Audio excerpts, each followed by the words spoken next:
Welcome, friends! It is I, Hi-Rez Studios, and it's time for the vlog, and it is...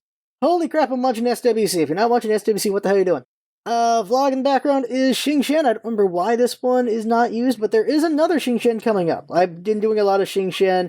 I love the Siege Agent skin. We're gonna see me play Xingqian quite a bit. I might just do his damn guide now, because I'm just playing the crap out of him. But, yeah. Xingqian. Okay, so SWC. I will not spoil what I've seen. If you have not seen it, and like you're planning on seeing it like later on because you're just busy during the weekend, I won't spoil what happened, but I just saw the game between Para and Enemy, and that was a hell of a game. The entire set was amazing. They just played very hard. It could have gone either way every game. Every game could have gone either way. Except for like one game. Like all the other games, those were tight, and it was decided. Actually, yeah, even that game, they were decided by the little things. This is why the pros are just the best to watch, is they were decided by the little things. Like, just little decisions here and there, little plays here and there, little calls here and there, and then they turn into big things. That happened throughout the entire set between those two. I have not seen C9 and Epsilon yet. I'll tell you right now, at the start of this whole thing, I envisioned Para and C9. I figured Para had the easier route, and I figured that, Cloud9, if they could overcome Epsilon, could get there. And I don't know. C9's got to take on Epsilon, which is a very strong team. Either one of them could get to the final. I just don't know who it's going to be. I want it to be C9 because I like C9 a lot, but that is a tough battle they have ahead of them. And that's going to come up right after this vlog. Once I'm done this, I'm going to watch that. So I can't wait. And then, of course, the finals. I got no interest in watching the Xbox at all. I don't. I played Xbox. I played it with some of the Hi-Rez crew. When they were at when they were at Comic-Con, and that was interesting. And I said what I thought, and they said what they thought, and they said what some of the other pros thought as well. I'm like, yeah, I agree with those thoughts.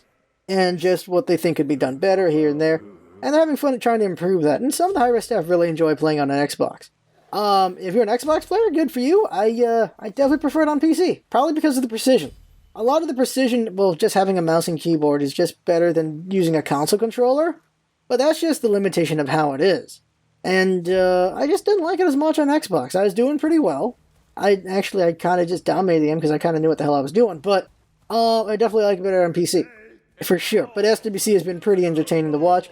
As always, I do have criticisms. One of my criticisms is the crowd is not as big as it felt like it was last year. And I feel like it's because they're doing a lot of meet and greets outside. Like, if you look at Smite's Twitter, they're doing like, we have a scheduled meet and greet now. And here, and here, and here, and here. The matches are happening, and they're doing meet and greets at the same time. I know you got to do stuff to fill time at the same time for people who are just there for meetings and stuff like that, but I feel like your game should be the main draw, and it is, but it's not being treated as such. Like, the crowd is not as loud or as crazy as it was last year. I'm noticing that. I'm like, what the hell's going on here? The final, it better be. That better be the only thing going on is the final. Like, holy crap. But I don't know. Just feels weird. And they are not doing the bronze matches, which I was surprised by, but it makes sense. It gives them more time to focus on the Xbox finals as well. And just focus on just doing all the stuff and having a tight amount of time and just getting done. Because last year's Sunday took forever, which was really frustrating for people. So not having bronze matches does slow that. Does make it not as much. That's good. They're really being very minded about scheduling all that. And things have been ending a lot quicker than expected. Like, there's been a lot of just 2-0s and stuff like that. Like, very well, maybe not too surprising considering, but yeah, they've been ending pretty quick. Last year, it was a very, very long stream, every single game. They have also, though, tightened up their production. They're not taking like a half an hour between each match now. They're getting them within 5-10 minutes. That's really good. Maybe 15 minutes. I might be being too, maybe overestimating that, but they are getting them out pretty fast, and that's really good. They're just getting these matches going. That's great. And so we just get the action, and we can go about our day. And yeah, I can't wait to see how Epsilon and C9 measure up and how they fight. And then after that's done, they're going to do the Xbox. I'm not going to watch the Xbox. I'm going to go right into streaming, just have fun streaming some Smite after that. And that should be great. And, Amaterasu? Okami, she's coming. She's going to be here Tuesday. And oh my god, she has Guan Yu's ult. She has Guan Yu's ult.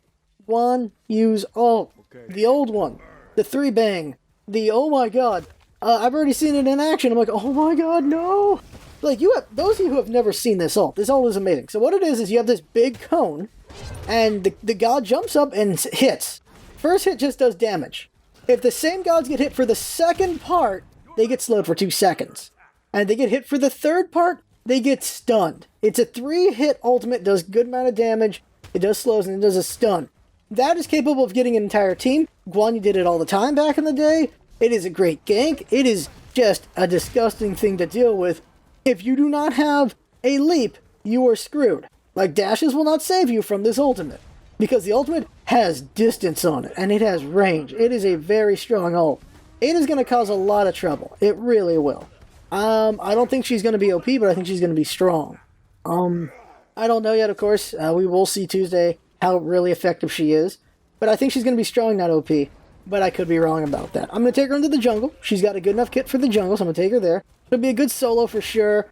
I don't know about mid ADC or support. I don't know about that. But solo and jungle will definitely work out for her, in my opinion. When I actually get the player, I'll find out. I've taken every single god into the jungle, though. That's kind of just what I do, and I've won with every single god in the jungle. That includes Khepri. That includes Geb. That includes Sylvanas. Of course, when Sylvanas came out, he was fully capable of doing the jungle because of the way he worked. His whiffs hit the camps. Like, that's something he can't do now, but he used to be able to hit camps with his whiffs. Like, he was really good at clearing. And so, there's that. And so, Smite's progressing another year. So, this was SWC 2016, then it'll be 2017. So Smite has been around, like I've been around for 3+ years. Smite has been around for about 3-ish years. Like, I forget when they started. I think they started in the summer. So I think they're 3.5 years old. Well, I am maybe 3.25, I think. With this, like, I've been playing Smite since almost the beginning. And I've seen it rise and fall and all the things. And the Season 3 changes that are rumored, I'm curious which ones will be true. The trinkets, I'm curious that's going to be true. I don't like that idea. The beads nerf is definitely going to happen, they've said. So they're also going to affect CC in some way. So that's good to know. Maybe they're going to increase diminishing returns or decrease, whichever the correct term is for nerfing. So that nerfing CC.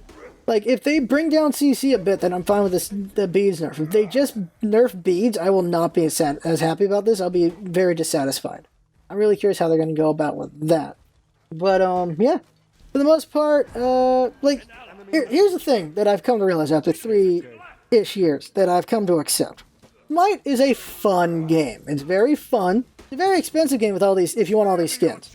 It's a very cheap game if you just want to have the gods, though. $30 for, what are we at, 70 something right now with the gods? That is amazing value, and it just keeps going up. Like, so, that, the god pack is, every time a god comes out, that god pack gains even better value because it's a cheaper price for each god, so that's really nice there. Of course, you know, you got Dota with completely free roster, which is the most amazing thing ever. You got League of Legends, whereas their roster is, well, you gotta buy all that, and Jesus Christ, on that one. When it comes to roster, Dota wins it, I feel. Just because you got a gigantic roster, everything feels different, everything feels special, while being free, which is amazing. But Smite, a lot of great gods, very fun game, and it's really cool with the god pack, how you can just have all this for $30. That's a really nice price tag right there. I think it's a really good one. It's just smart that they've kept it like that the whole time. People keep thinking it's going to go away, but no, they're not going to get rid of it. It's just a good price point. But the thing about Smite is it's a great game, but their balance has never been perfect. There are two things that must be accepted, I feel, by me at this point. That is, we're not going to... There is always going to be an imbalance as far as sexualization goes. The women, the goddesses are always going to be a lot of TNA. I'm liking, though, that they've gotten enough blowback that they're not all TNA. Bologna was a good step that way, and Amaterasu is a good step that way as well. And so I'm liking that we're seeing just more variety in skins. But they're probably... Oh, I don't know anymore. Like, how many more goddesses are there that they could actually do that with? There's plenty of goddesses out there, so maybe. But it is getting more even there. But I accept that they probably will always be pushing towards a TNA. Which, I'm not a fan of, but that's just how it is. The other thing I must accept at this point is their balance. Not just balance of that, but also the balance of the game itself. I don't think Smite will ever be a game that is not... Perfect balance is something Smite will never attain. Good balance is something I don't know if Smite will ever attain either. Their balance is okay, but it's always so broadly struck in one direction or another, and it stays that way for months, which is very frustrating. It's extremely frustrating, because I'd like to see the game balance out pretty well. It's not going to balance itself out. It's up to Hi-Rez to balance out, because they don't have enough itemization. Their roster of gods is pretty good, but a lot of gods are just not there, so that it can't balance itself out. It's not like Dota. Dota is capable of balancing itself out pretty well. When it gets out of hand, they'll do balancing, but for the most part, there's just so many characters in the game and so many items that there's a lot of really cool metas you can create, and then there's counter metas and counters to that. There's a lot of rock, paper, scissors going on in Dota, which is great. Smite doesn't have that, which is too bad, but it's something I must accept at this point. They just don't have it. So it's really, if you want to have a good time, you play into what is working out so well. And that's just the way of it. So I'll see how I adjust to that. I'm really not happy about that, but I've come to realize that's just how it is, because they take so long to balance that that's just how it is. And when they do balance, they usually go overboard. So then it just pushes the meta into another ridiculous direction. That's just how it is. At this point, fine. I'm done hoping for a better balance out of Hi-Rez. I'm done hoping for that. And that'll be less headaches on me. That's really what it is. I will still have my opinions on how things should be balanced, how things should be this and that, but I will not lose sleep over it anymore, because it's just not worth it anymore. It's just too bad, but that's just how it is. This is what this game is. At this point, I accept that. Anything else about Smite? I think that's it. As you saw, there was no Smite last week. That was to give Jinx a break because she's starting school. And we'll be back onto the Smite train coming up. Monday's going to be more Smite. There's going to be a lot of Smite, of course. 4 Smites every week, as always. I'm going to get back on the horse wagon. On the horse wagon. I'm going to get back on the guide wagon. I'm going to get back on there. The thing is, the holidays is a bad time to do guides, and I realize that, so that's why I didn't do as many guides as I could have. But we're going to get back on the wagon for guides here in January. Probably the next guide will come out, most likely not this week, but the week after. I am debating whether I'm going to do Khepri or Kukulkan. I don't think Khepri is a beginner god. I really don't. He's just such an amazing god, but new players just suck so bad at him, and I don't think he's a god that you can really, he's really good, but you have to be on point, so much of them. You have to be on point with that ultimate. You got to be on point with his pulls. You got to be on point with his stew. You got to be on point with his root. You have to be on point. A lot of the beginner gods, they have some room for it's okay if you miss a couple things or there. But Khepri is a god what you just cannot afford to miss. He's just too damn good. And so because of that, I don't think he's a beginner god. I really think he's an advanced god. And so, but he's so popular, do I want to try to do it anyway? So I'm debating that. Do I really want to try? And I think if the guide does not come out the week after this one, that's because I tried to do Khepri. If the guide comes out the week after this one, that's because I went with Kukulkan. That's really what it is. Do I keep trying to do Khepri, though I think he's not a good beginner guide? Or do I go with a Kukulkan? That's really what I got to think about here. Khepri is very popular. He'd be a great one to get. He'd be very popular with the guides. The thing is that the route I should go? Should I try to force it? That's the question I'm asking myself right now, and I'm not sure. Kukulkan is the easiest god as far... Okay, so there's ceiling floor and ceiling... skill floor, skill ceiling. Skill floor is how easy it is to just get a good grasp of the god, and ceiling is how hard it is to master that god. Kukulkan is definitely the lowest skill floor in the game. He's very easy to set and forget. You'll do fine with him. To master him, he's not the easiest to master, though.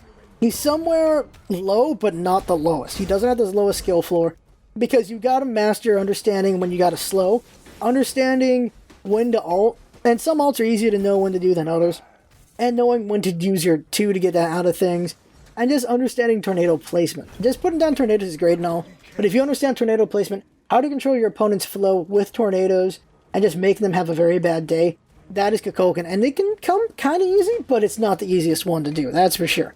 I am not sure who is the lowest skill ceiling, but I don't think it's Kukulkan. I really don't think it is. I think there's some other gods who are a bit easier to master.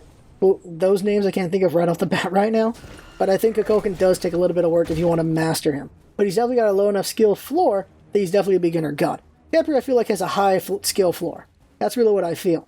So I don't know if I want to do him or not. So I might spend another week debating that.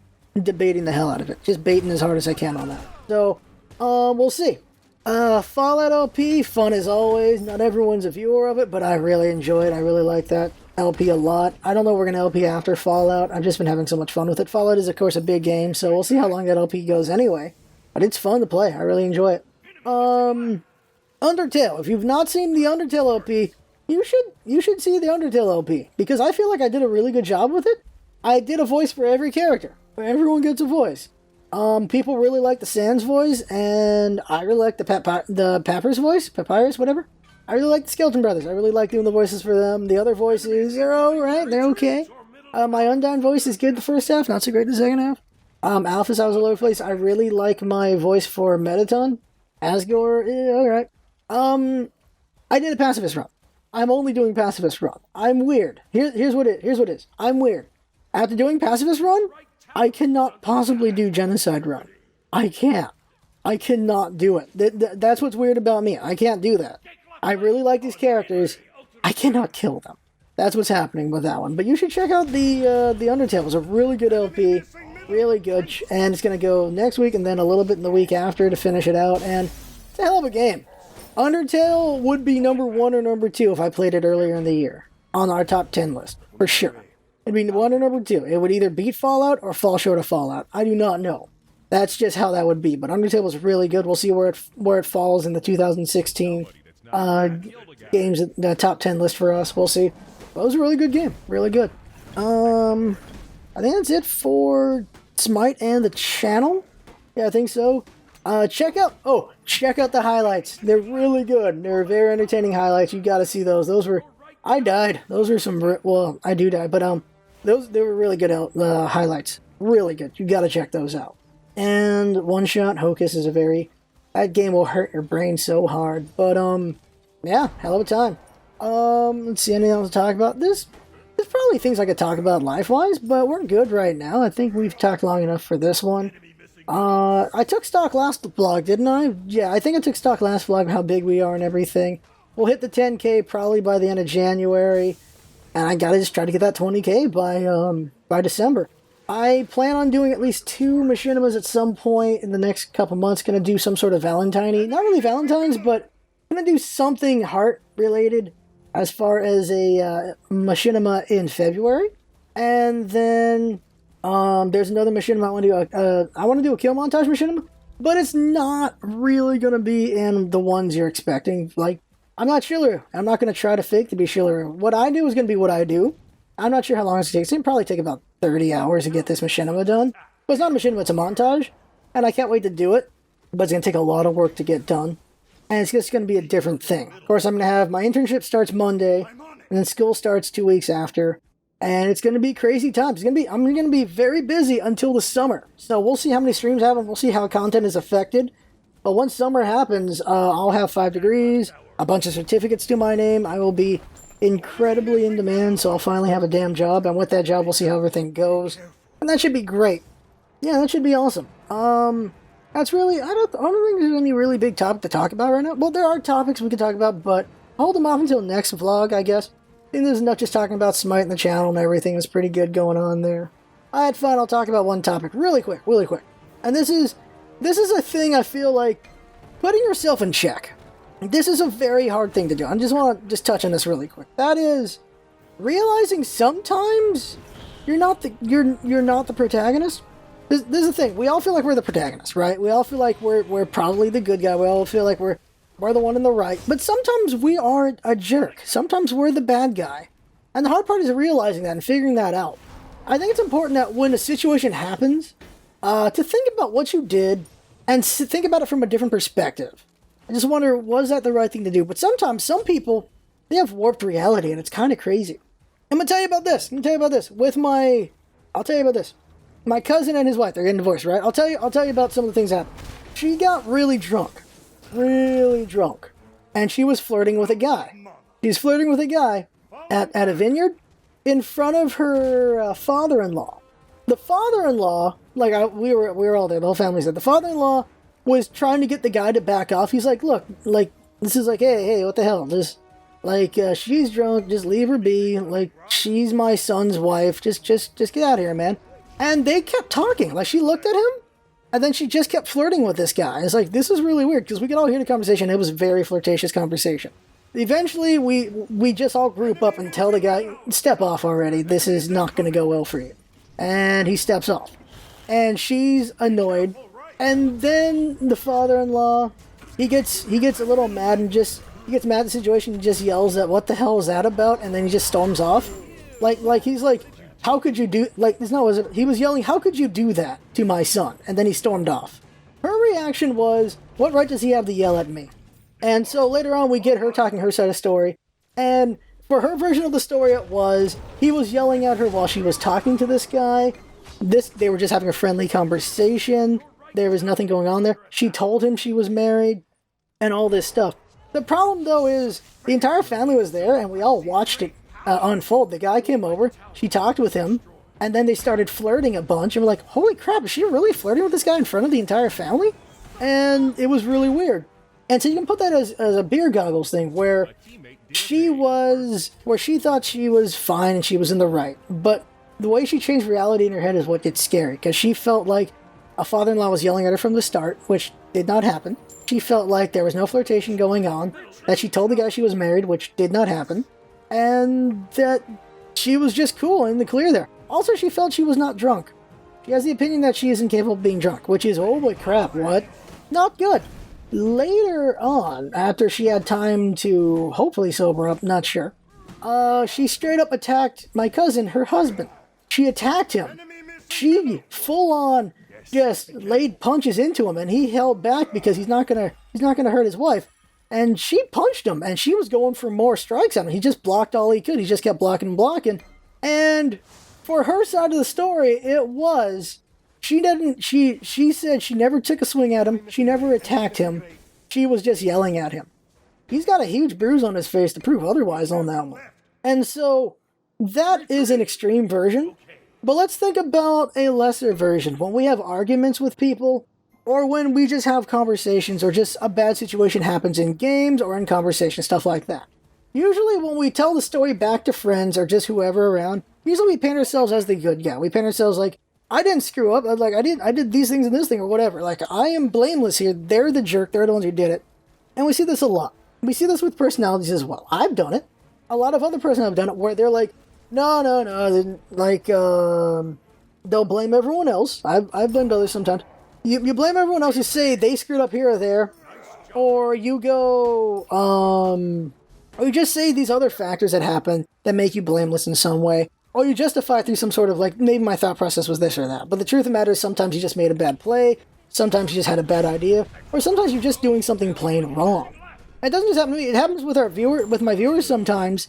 They're like, well, if this and this, well, if you did this and that, or, well, this situation was happening, I record everything. I go back and watch the video. I'm like, everything you just said never transpired. Or everything you said you saw was impossible to see. This is a thing that a lot of us do, and I feel like it's a defensive mechanism where, as defense, we will either make shit up, or we will just do whatever to make it that we're not wrong. That we're not the bad guy. That we didn't mess up. But the truth of the matter is, just to be as a better person, we should consider sometimes if we did mess up, and if it is our fault. That's my opinion here, is that sometimes we should really evaluate, because it can be messed up what we do sometimes when we feel like we are the one who can't be wrong. And that's not so good. As for me, as a teacher in Smite, it's not good if I just call it off as like, if I try to backtrack and say, oh, this is what I was thinking, or something like that. Sometimes it is what I was thinking, and it just went south on me. But sometimes there are times when I make a mistake, and maybe I'll BS a thing. But the more important times are when I do acknowledge it, and this happens a lot more often these days. Like, maybe the first 2 years I wasn't as much, but these days, it's usually I'll put the blame on myself all the time. You'll hear that in a lot of the matches, you see that in the stream. I put the blame on myself a lot where I mess up. I'm trying to put less blame on everyone else, putting more blame on myself. And I think that's important, to try to be real with yourself, so that you don't give yourself this ridiculous ego that it doesn't actually exist and doesn't actually help you. Did I make sense in any of that? I do not know. But what I'm saying is, sometimes we're not the good guy, and we should notice that, because that just makes us an asshole, I really feel. And we don't always have to be assholes. We don't always have to be assholes. Maybe that's what I'm going with. Of course, that could be counterproductive because of people really like extreme opinions and attitudes. Well, I'm arguing something more moderate, more conservative, I suppose. I don't know. I think what it comes down to is I'd like it if I myself and other people were just less ignorant and less stonewalling. It was like, no, I'm right, I'm totally right, I'm not wrong, I'm just right. Like, that attitude gets really aggravating after a while, and I'd just like to see that less, I suppose, which is why I'm airing that feeling here at this vlog, because that's where my opinions go, this vlog, where my feelings are. So I just feel like we could do that less. I think I'm just venting here. We could just be less of a, no, I'm right, I'm always right, yeah. I think that's really what I'm arguing against there. But there you go, that right there is the vlog. Hope you had fun watching. We had fun listening, and that's what it's all about, isn't it? Having fun. Thanks for coming by, and see you next time. Thank you, everyone, for your likes, dislikes, comments, and everything. Thank you, Jinx, for all of her hard work, and have fun, everybody.